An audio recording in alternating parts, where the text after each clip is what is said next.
Let's talk about this video. I don't know who told us you got to be a witch to be black.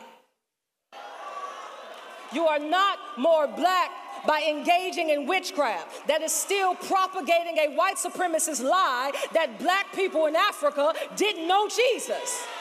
As a formerly trained seminarian whose research centers the study of black faith and life, I can tell you that the white supremacist lie is the idea that because Christianity simply existed somewhere in Africa, that means Christianity was widespread. In West and Central Africa, where the majority of enslaved Africans were taken from, there is very slim evidence of Christianity being practiced there before colonialism, and even less evidence of it being widespread. Before Christian colonialism, Western and Central Africa had many traditional religions that worshiped multiple deities and spirits. They saw divinity in nature. These religions were often polytheistic and animistic. Many cultures practiced syncretism, where they held multiple spiritual beliefs at the same time. Christian supremacy, the belief that Christianity is the one and only true religion, that it is the only path and way to experience true spirituality. These ideas were the direct result of white supremacist colonialism, a system so effective that it still has a black woman in 2023 demonizing African spiritual practices, still calling black women witches and calling non-Christian spiritual practice detestable and impure. I am angry that the powers that be in social media and in culture and in music and in Beyonce's music and in Kalani's music and in whatever the other, and in Santa, like, I'm angry that they are really trying to convince us that all spiritualism is the same. And we have digested this impurity and this, we want so bad not to be legalistic that we actually become profane. We are not going to imitate the detestable practices of the nations. You don't truly understand the nuances of white supremacy if you don't understand how it informs your spirituality. If you don't see the direct white supremacist connections in using language like impure and detestable when describing expressions of black spiritual practice that don't line up with white evangelical Christianity. This is a page right out of the colonizer's playbook. So yes, all spiritualism isn't the same. But let's place that in context and understand the role that white supremacy plays in determining what spiritual practices are godly and which ones are demonic.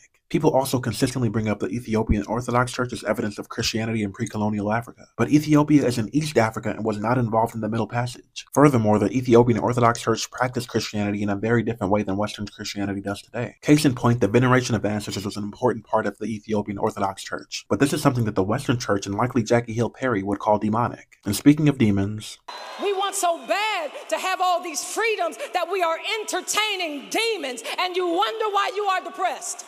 And you wonder why you are anxious, and you wonder why you have nightmares, and you wonder why you can't sleep, and you wonder why you see things in your room at night. It's because you're opening up doors to all kinds of demons. Close them.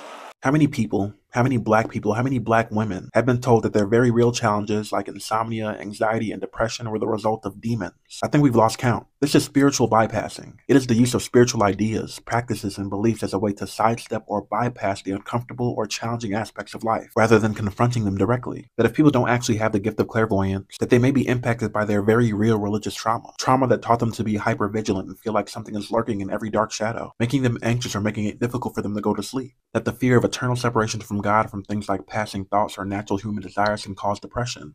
Whatever you got in your home that's witchcraft, throw it away. Throw it away.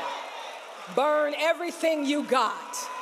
Because we are women who are going to love God with all of our heart and all of our mind and all of our soul. The church continues to use fear-mongering, spiritual manipulation, and spiritual bypassing, anti-intellectualism, and anti-black spiritual beliefs as a way to sway people. People are tired, and they deserve understandings of spirituality and spiritual practice that brings them peace, clarity, and alignment. Ones that don't have roots in white supremacy and colonialism. Feel free to leave your thoughts and stories in the comments, and as always, like and follow for more content.